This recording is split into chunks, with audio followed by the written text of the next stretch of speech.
And we're back. You probably know her from her great work with Coloradans for Civil Liberties defending our Second Amendment rights, but you also wrote a book.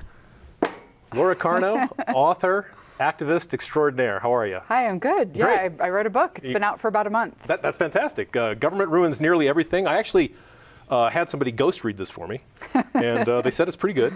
No, actually, I did go through the book. And first, let's talk about why would you?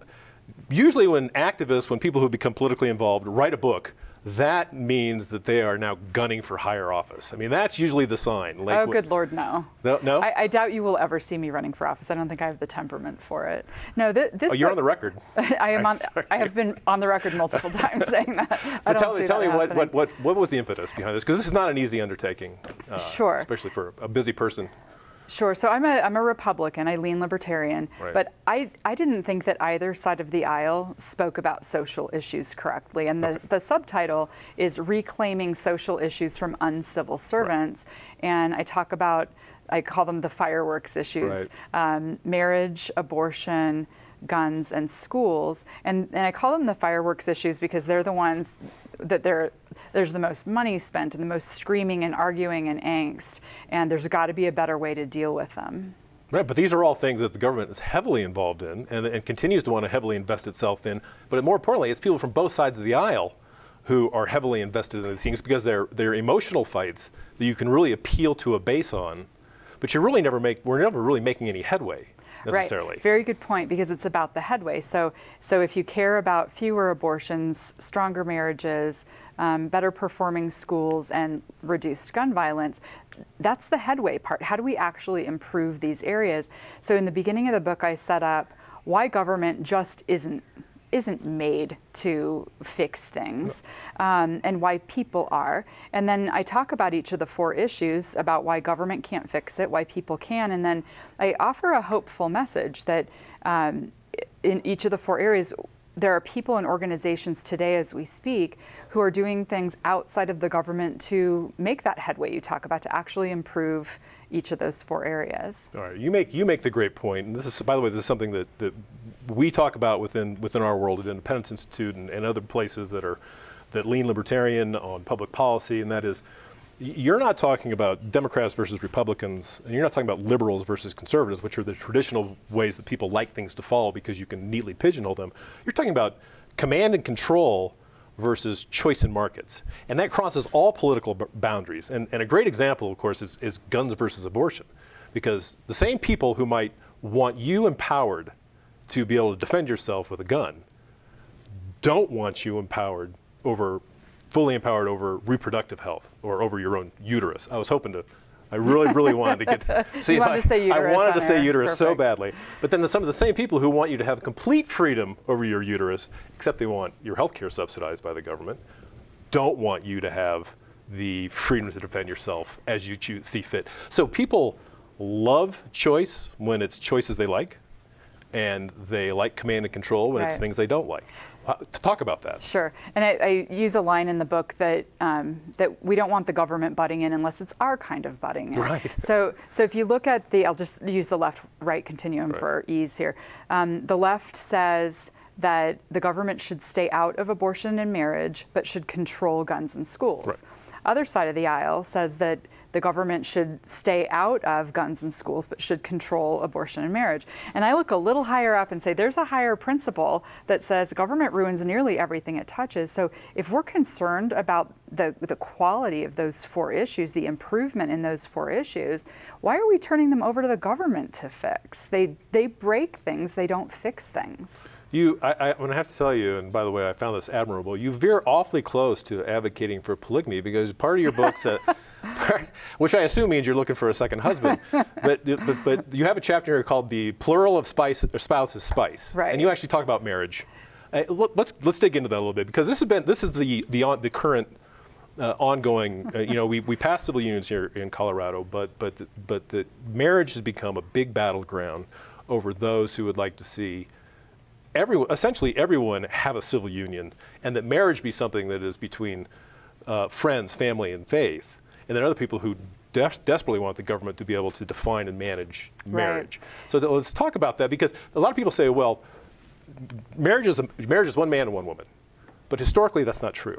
Right, and lest anyone think I was advocating or promoting polygamy, I wasn't. Spice, come on. But that was a really funny it was good. title, The Plural of Spouses. Spice. I just thought you were looking to spice things up, that's all. No, no, I can keep track of one man, that's it. Right. But historically, and I do take a little bit of a historical look into marriage worldwide, and a very interesting fact that I didn't know, George Washington didn't have a marriage license because they didn't exist. The government at the time of our founding wasn't involved in marriage. It was a church and family distinction. When did government get involved in marriage? When they were trying to keep people from different races marrying and having children. So you look at that and you say, okay, gosh, they got that wrong. What business does the government have in marriage? And I take a look across the country at, in Alabama, Senator Albritton, a staunch Republican, offered legislation, it ended up getting killed, but that said, look, whatever the definition of marriage ends up being, how about we let the government just record the contract and then everybody can do what they want to do? And when you look at that, and even if you just have a heartfelt, faith-based look at marriage as one man and one woman, great. Does the government have to be the one that blesses that? Or can it just be they file the contract and it's really the family and the church that recognizes your marriage? I see that a lot. In my role at Independence Institute, I know a lot of people from a wide political spectrum. And I know people on the political left, and I know people on the political right, and I know social conservatives and social liberals. And by the way, social conservatives are so right on so many things. Sure. They just really are. And social liberals are right in that we live in the kind of a country where we have so many different kinds of people and we have such local control that we can't be a homogeneous culture necessarily. And so they're right in that we need to be pluralistic and tolerant over here.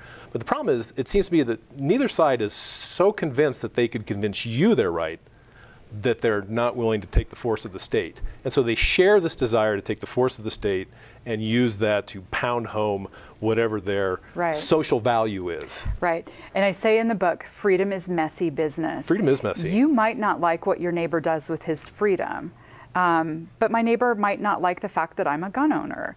Okay, can I get over the fact that my neighbor doesn't feed his kid enough vegetables or whatever it is my neighbor's doing wrong according to me, if he can get over the fact that I'm a firearms owner? Freedom means freedom for all of us to live our lives the way we want to live, not the freedom for everybody to live their life the way I wish they would live it. Freedom means freedom. And but what if you know best, Laura? I know best for me. And that's an interesting point. I know best for me. And on both sides of the aisle, there are so many people. I have a section called So Many Nosy Neighbors. So many people who think they know better than everyone else, and there's also this the betters versus the bumpkins, where you've got these very, very smart, educated people on either coast that look at us in flyover country and they say, oh, these poor people, they just don't know how to make the right decisions. They don't know how to feed their children correctly or how to educate them correctly. We must control that from Washington. And okay, no, parents know their kids better than bureaucrats in Washington, D.C. There was a great, there's a guy, a Cato writer who said it beautifully. He said, it's almost as if both sides of the aisle, both at the federal level and many of the times at the state level, have kind of come to an agreement that each side gets to kind of criminalize and regulate what they want as long as they let the other side do the same. So how do we as citizens start pushing back against that and kind of start, by the way, we have out there, it's logical for politicians to respond to outraged constituents, because then they can say, look, I'm here, I will save the day. One of the groups used to have, politicians aren't kings, but they certainly like to act like it, that they can fix these things. They want to tell you they can fix those things, and we keep electing them to fix these things. So how do we get to the point where we're willing to say, no, I'm not going to elect the guy who promises to fix my life. I'll elect the guy who promises to balance the budget. Right. So that's the reason for the book. And it's written in very easy to understand terms. You do not have to be involved in the political process to understand this book. It's very, somebody called it easily digestible.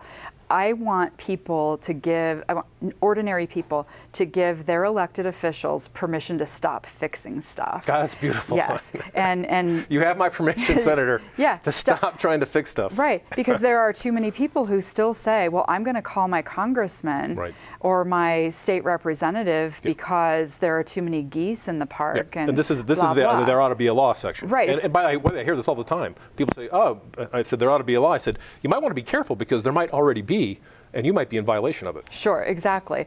And big problems belong to us. They don't belong to the government. Right. And the government is just an institution that we allow to survive. And we need to tell it, you're too big, you're too powerful, and we will fix these things. It's difficult work.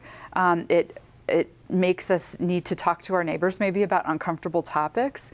But like I said, there are hopeful stories in here about people who are doing things to improve the situation in all four of these areas. So, government ruins your everything. Tell us where people can buy this book. Sure. So it's available on Amazon.com. All right. It's doing very well. It started. You get the tattered cover? No, just on Amazon right now. Yeah, it's about inventory. But it began as a #1 bestseller in its category. So this is really striking a chord with folks. You can also at my website lauracarno.com. You can also just click. I have the link to Amazon right there. Good to go. Thanks so much, Lori. Thank you. Tune in next week. Check us out at independenceinstitute.org. Wow.